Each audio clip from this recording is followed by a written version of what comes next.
तो आज की वीडियो में हम एक क्वेश्चन सॉल्व करने वाले हैं जो recently code forces around division 3 में पूछा गया था। तो सबसे पहले हम क्वेश्चन समझते हैं। तो क्वेश्चन का नाम है फ्लावर सीडी फेंस। तो क्वेश्चन में ये कहा है कि हमारे पास एक स्ट्रिंग होगी एरे की, जिसमें हर एक जो नंबर है वो एक फेंस के साइज को दर्शाएगा एक तरह से।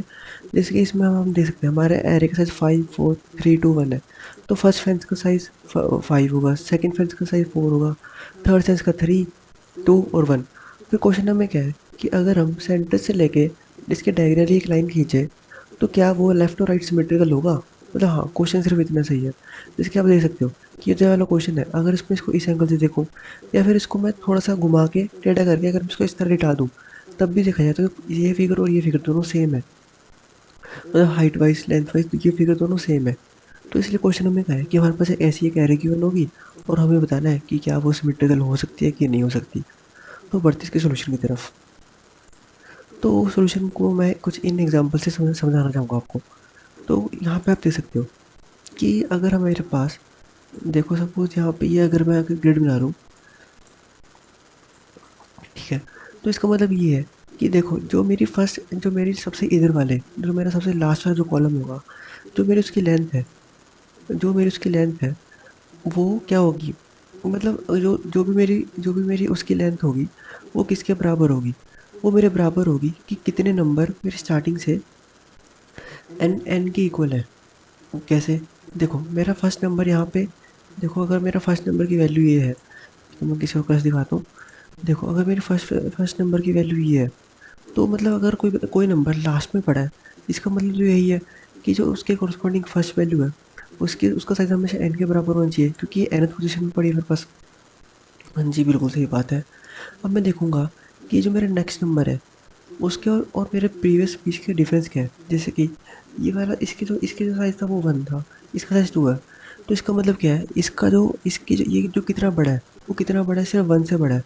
मतलब प्रीवियस वाले से जो अगर मैं पीछे आया हूँ तो वो सिर्फ 1 + 1 हुआ है इसके अंदर। तो इसका मतलब क्या है, जितना ये इसमें जितना जितना ये इसमें कम हुआ है, उसका मतलब ये है कि उतना आगे से भी कम हुआ होगा। क्योंकि देखो मैं सपोज मैंने यहाँ पे मानी कि 1 से कम हुआ है, कि मेरा मतलब जब मैं इसको पीछे आया तो ये 1 से कम हो गया। तो मतलब पहले सपोज क्या, पहले जो मेरा साइज था वो n था, अगर वो 1 से कम हुआ तो ये जो इसकी लेंथ है, ये चीज़ है, इसकी वैल्यू कितनी होगी, इसकी वैल्यू n-1 होगी। अगर इसकी वैल्यू n-1 है तो इसका मतलब क्या है, जो मेरी यहाँ पे वैल्यू पड़ी है वो भी मेरी n-1 की इक्वल होनी चाहिए। हाँ जी, जो बिल्कुल है, मतलब 4 के इक्वल। इसके बाद मैं क्या करूँगा, इसके बाद मैं वापस नहीं पीछे आऊँगा। इसको और इसके बीच में डिफरेंस कितना है, फिर से 1 का डिफरेंस है। तो इसका मतलब क्या है, मैं n को फिर से 1 से कम करूँगा। मतलब कि मेरे यहाँ पे अगर मेरे इस पॉइंट पे मेरा जो लेंथ थी, जो मेरी मतलब हॉरिजॉन्टल लेंथ थी, अगर वो मेरी n-1 है, तो अगर मैं एक पीछे जाऊँगा तो मेरी हॉरिजॉन्टल लाइन कितनी बचेगी। मेरी हॉरिजॉन्टल लाइन n-1, मतलब एक और कम हो जाएगी, मतलब कि टोटल देखा जाए तो n-2। तो इसके कोरस्पॉन्डिंग जो फ्रंट से नंबर होगा वो कौन सा होगा, तीसरे वाला। तो तीसरे वाले की साइज कितनी है, n-3। तो इसलिए इसी तरह सेम लॉजिक में जब मैं पूरे एरे को चेक कर लूँगा, अगर मेरी कंडीशन सभी पॉइंट्स पे वैलिड है तो मतलब मेरा आंसर एग्जिस्ट करता है। अब मैं आपको इस एग्जांपल समझाता हूँ। इस एग्जांपल में हमें क्या कहा है कि जो मेरे पास nth, जो मेरे पास एक पॉइंटर मेरा फर्स्ट स्टार्टिंग में होगा, एक पॉइंटर मेरा यहाँ पे होगा, दूसरा पॉइंटर मेरे यहाँ पे होगा। तो मैं क्या चेक करूँगा कि जो मेरा फर्स्ट पॉइंटर है उसकी जो जो मेरा लास्ट पॉइंटर है उसका वो जो मेरा लास्ट पॉइंटर है उसके जो कॉरस्पॉन्डिंग मेरा उसके कॉरस्पॉन्डिंग होगा फर्स्ट वाला नंबर होगा। और देखो जो मेरा लास्ट नंबर होगा, लास्ट नंबर की वैल्यू हमेशा कितनी होगी, n होगी। मतलब उसके जो कॉरस्पॉन्डिंग फर्स्ट वाला नंबर होगा उसकी वैल्यू भी हमेशा n होनी चाहिए। अब देखो, अब मैं इसमें क्या करूँ, अब मेरे को इसमें पीछे आना है।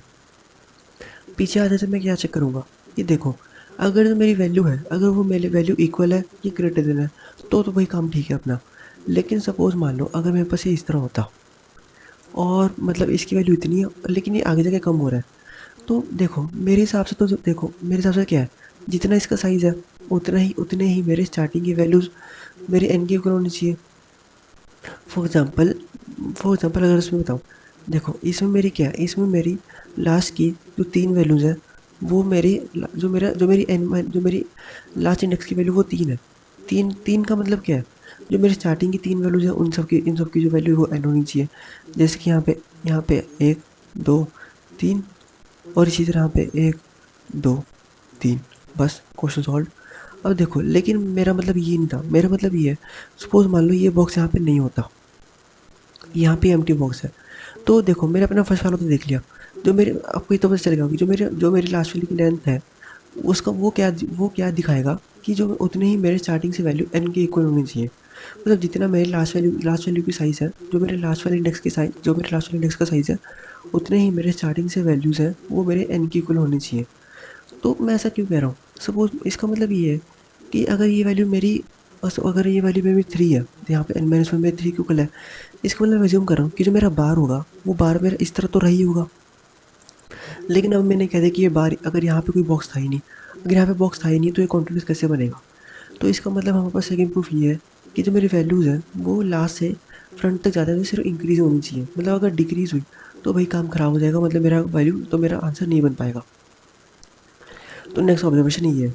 तो अब नेक्स्ट मैं क्या कर जाऊँगा, देखो मैं स्टार्टिंग में चेक कर लूँगा कि मेरे लास्ट वाली वैल्यू जो मेरी लास्ट वाले इंडेक्स की वैल्यू है वो मेरे n की वैल्यू के इक्वल होनी चाहिए। इसको मैं चेक करूँगा कि मेरी कितनी वैल्यूज़ उसके प्रीवियसली इसके इक्वल ही हैं। अब देखो हाँ, उसके लिए ये वाला एग्जांपल सही है। देखो जो मेरी लास्ट वाली वैल्यू है, लास्ट की वैल्यू मेरी कितनी है? लास्ट की जो मेरी वैल्यू 1 है। इसका मतलब क्या है?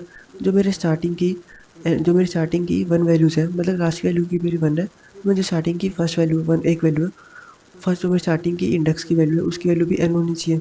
तो हाँ जी, यहाँ पे n की इक्वल है। अब देखो, अब मेरे को क्या करना है, अगर मेरे प्रीवियस वाला जो वैल्यू है अगर छोटी है तो आंसर नहीं है, वो तो आपको चल गया पता। लेकिन अगर वो इक्वल है, तो इक्वल केस में क्या करना है? तो देखो उसका प्रूफ ये रहा।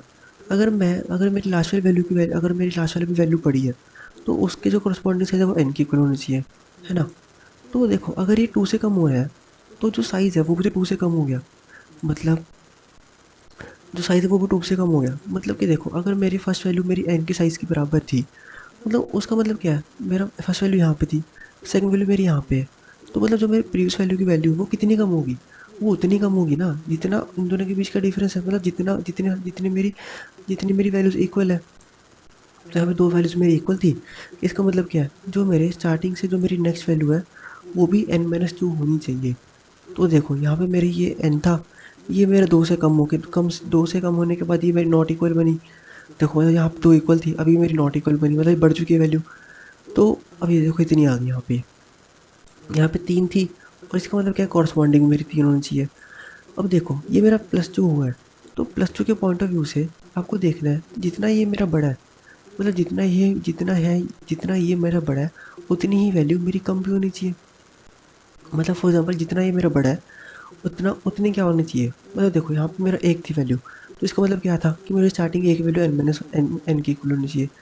अब मैं इस पॉइंट पे आ गया, तो इस पॉइंट पे जो वैल्यू होगी मेरी, जो मेरा डिफरेंस होगा, जो मेरे प्रीवियस और नेक्स्ट वाले के बीच का डिफरेंस होगा, उतनी ही वैल्यूज़ मेरी किसकी इक्वल होनी चाहिए, जितना मैं कम होके आया हूँ। मतलब मैं कम होके कितना आया हूँ, मैं यहाँ से 2 कम होके आ चुका हूँ, मैं 2 इक्वल थी इसलिए मैं 2 डिक्रीज़ करा मैंने। तो मतलब यहाँ पे मैं 2 कम हुआ हूँ। अब मेरे को चेक करना है कि वो कितने से बड़ा था। ये देखो ये वैल्यू मेरी 2 से बड़ी है, तो मतलब मेरे स्टार्टिंग के उस इंडेक्स से आगे के 2 एलिमेंट बिल्कुल मेरे उसी की इक्वल होनी चाहिए। मतलब किसकी इक्वल होनी चाहिए, जितना ये कम हुआ है। यहाँ पे n था, तो इस पॉइंट ऑफ व्यू पे मेरा n-2, और इस पे भी मेरा n-2। तो यहाँ पे भी वैल्यू क्या होनी चाहिए, n-2, n-2। सो यही थी इसकी प्रीटी मच एक्सप्लेनेशन। तो आई थिंक सो जब तक इसको खुद बना के देखोगे क्वेश्चन को, तब तक इसकी खुद की इंट्यूशन बनाना मुश्किल है। तो मैं इसको कोड दिखाता हूँ एक बारी। तो कोड इसका बहुत ज़्यादा सिंपल है। तो कोड में मैंने क्या करा है, मैंने अपने इनिशियल इनपुट एरे, एक मिनट, हाँ, तो देखो कोड में मैंने क्या करा है, कोड में मैंने सबसे पहले अपनी एरे इनपुट करवा ली। उसके बाद मैंने क्या करा, एरे को एक बी में स्टोर करा लिया, उसको रिवर्स कर लिया जस्ट एज अ कन्वीनियंस। तो मैं क्या कर रहा हूँ, मैं डिफरेंस निकाल रहा हूँ। एक्स मेरा क्या होगा, डिफरेंस होगा। एक्स मेरा क्या होगा, ये डिफरेंस होगा। वो डिफरेंस कौन सा होगा, सपोज जैसे कि इस वाले केस में फॉर एग्जांपल इस वाले केस में अगर मैं यहाँ से इधर आ रहा हूँ, तो मेरा डिफरेंस कितना है, 2 का डिफरेंस है, क्योंकि इसका साइज़ 1 है। नेक्स्ट जो मेरे को ग्रेटर साइज़ मिल रहा है वो 3 है, तो डिफरेंस कितना होगा, 2।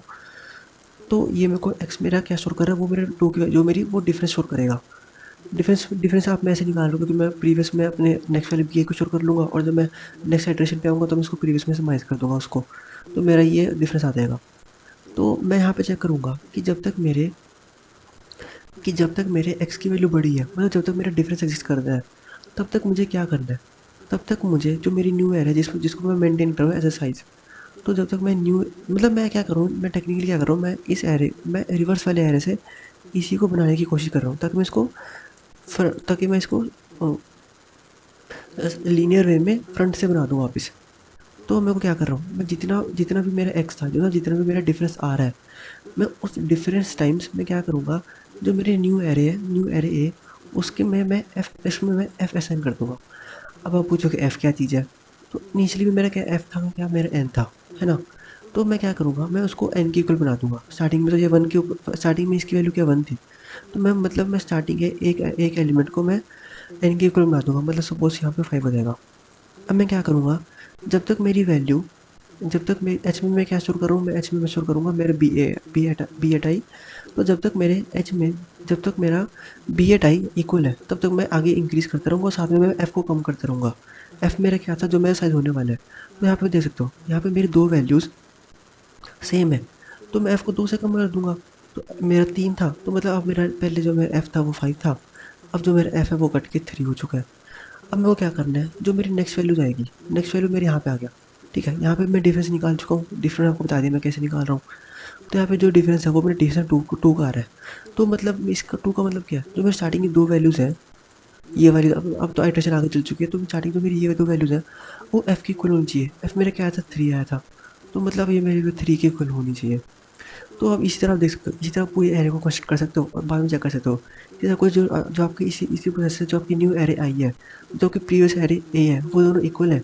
अगर तो वो दोनों इक्वल है तो यस वरना नो।